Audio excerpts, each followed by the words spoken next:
Hello, my friends, and welcome to the Godfather Chronicles. My name is Miguel Garcia, and I am your host. Today, we're going to talk about one of my core values.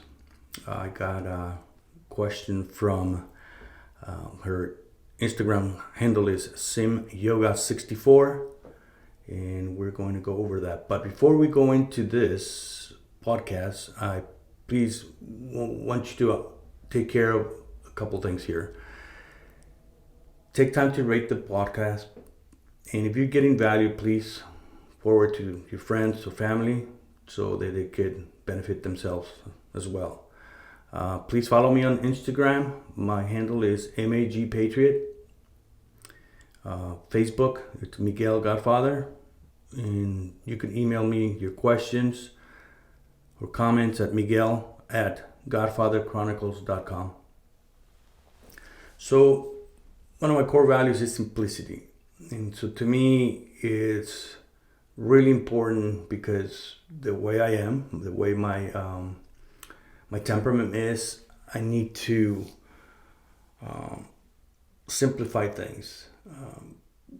Big, large things kind of overwhelm me, and I get pissed.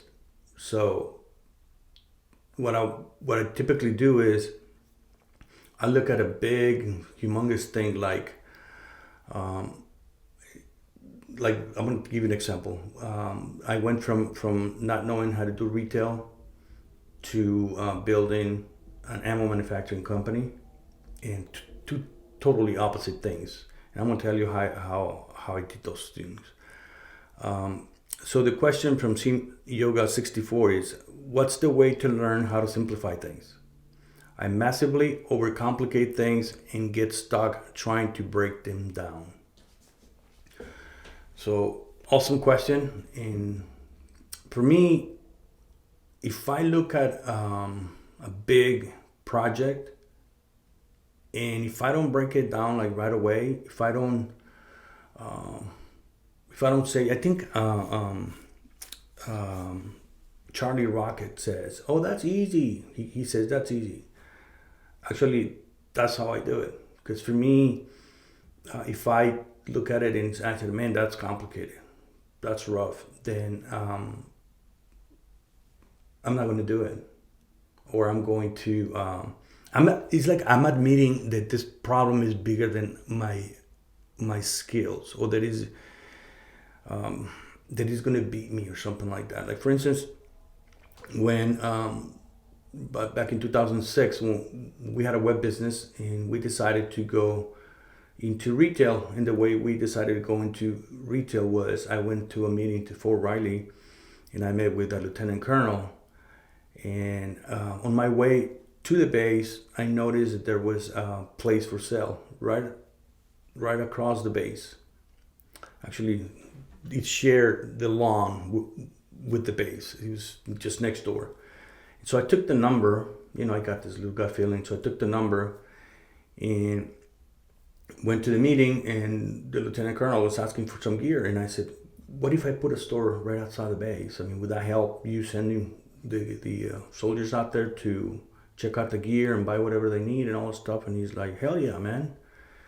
So I looked at my business partner, and then I said, let's buy that place. And he looked at me like, what the hell? And I'm like, we could do this, man. And so he goes, okay. So I called the realtor, and I said, meet me there in an hour. Sure enough, we got out of the meeting. We went to the place and met with the realtor, told us what they were asking. We gave him an offer right there. And I think they wanted like $40,000 or something like that. And I gave him a $32,000 offer, because the place was falling down. And my partner goes, where are we going to get the money? And I'm like, I don't know. We'll figure it out. And that's basically what happens with me. If there's something that I believe in that is worth me doing, I will figure it out. So, we went out and got an investor and built our first retail store. Now the next problem was, okay, you don't do retail. You don't know how to do retail. You've never done retail. It's like, okay, we'll figure it out. So I went out and bought 3 books.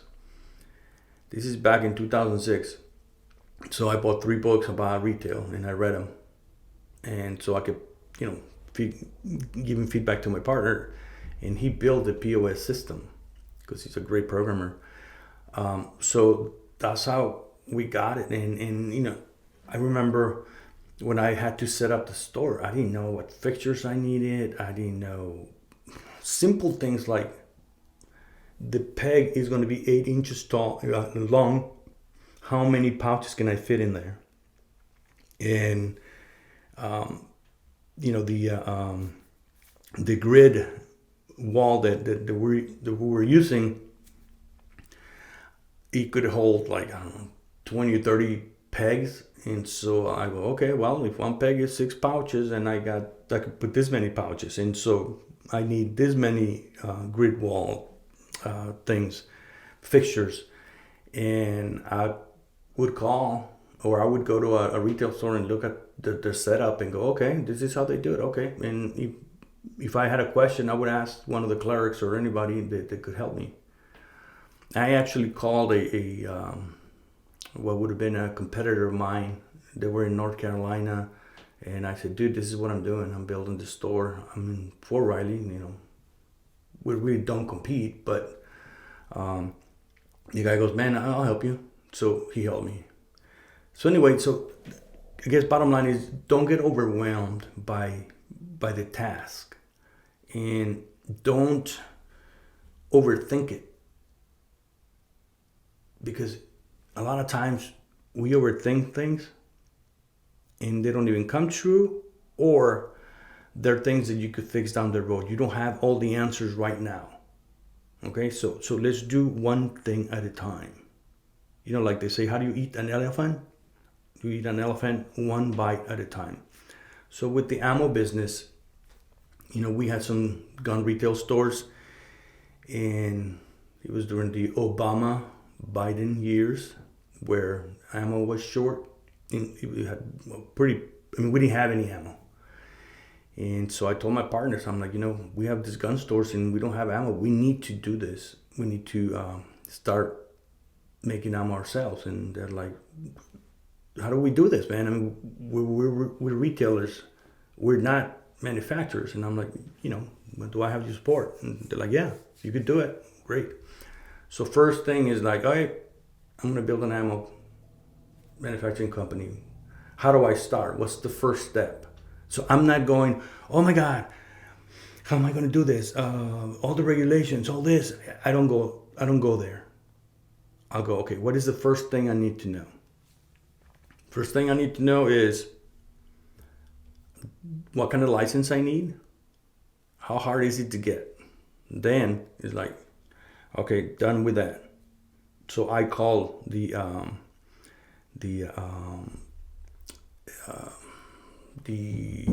agency, anyway, I can't remember, the tobacco and arms, alcohol, whatever agency.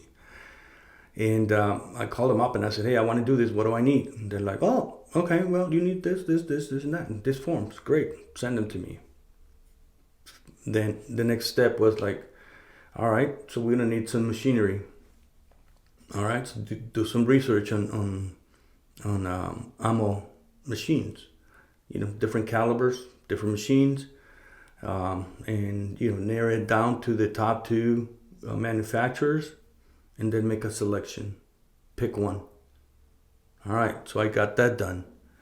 Now the next thing is components.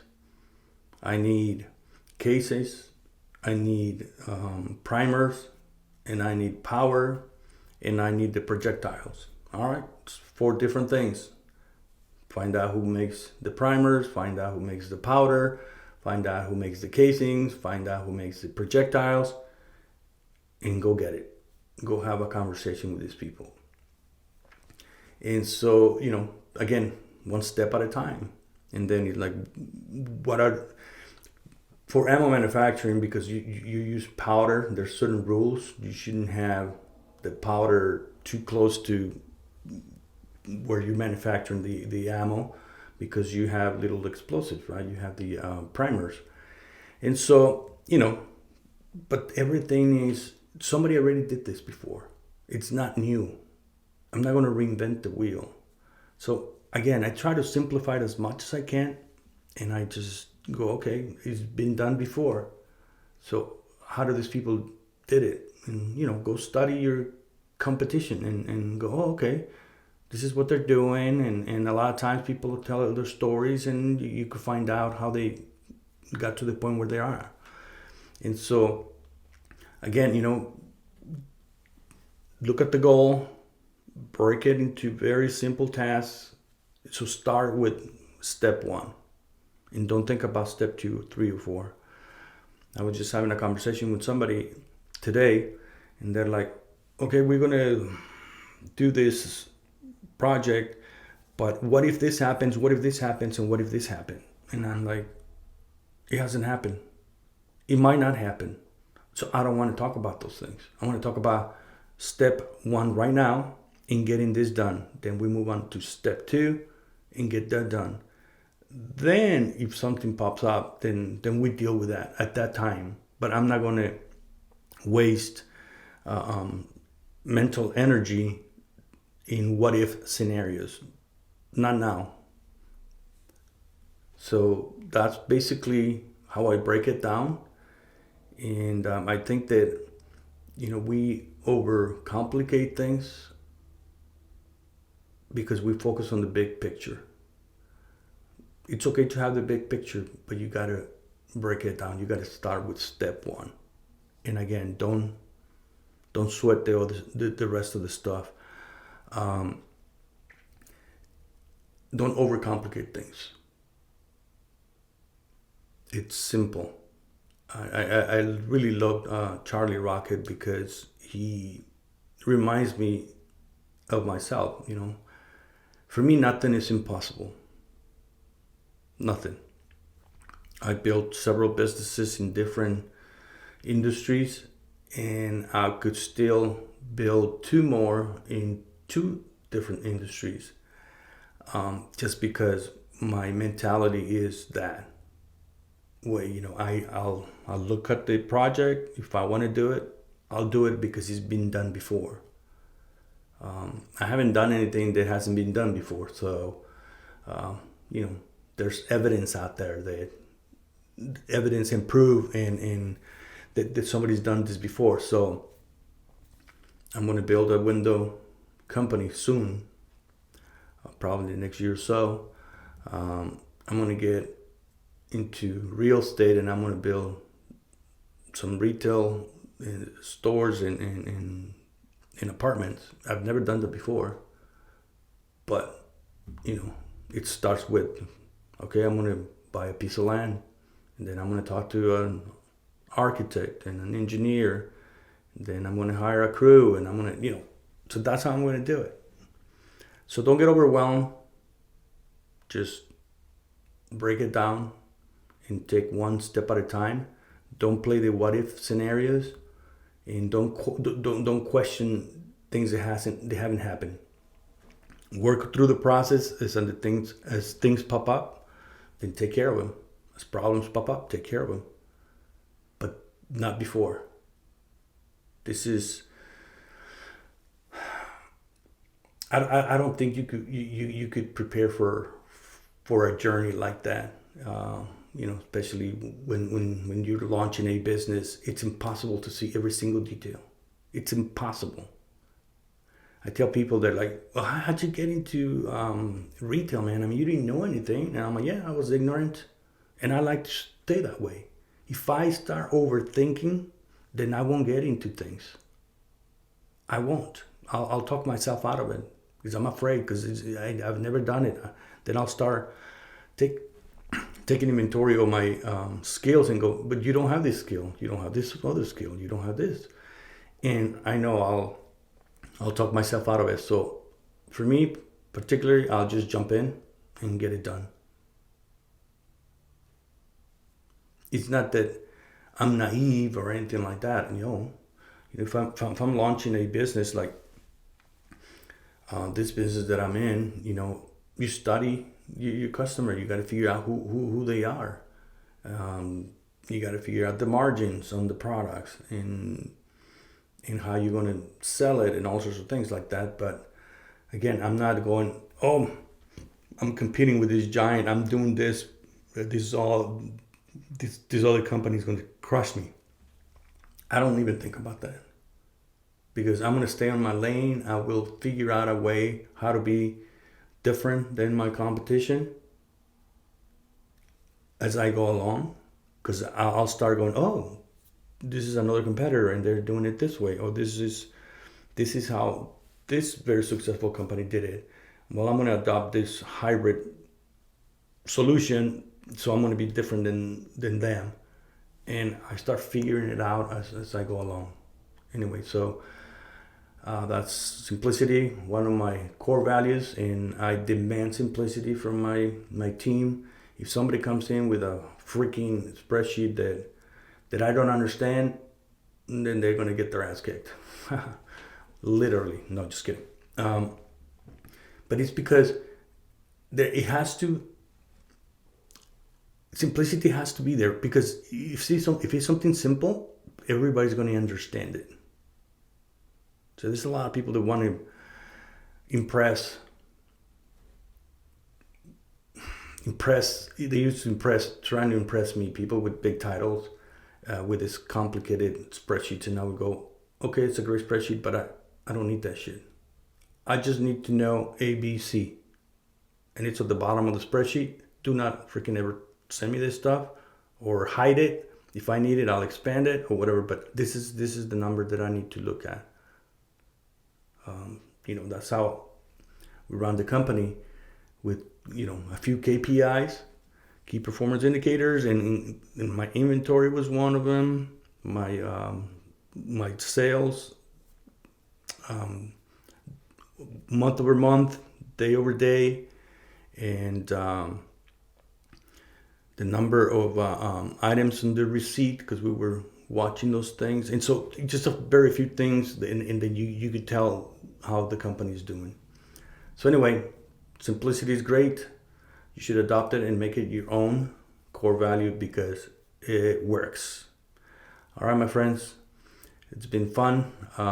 Great question, Sim Yoga 64.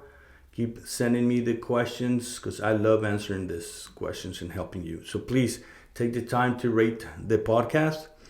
And again, make sure you forward the link to friends and family, and follow me on Instagram at MAG Patriot, Facebook, Miguel Godfather, or email me at miguel@godfatherchronicles.com. Thank you very much. God bless. Take care. Bye.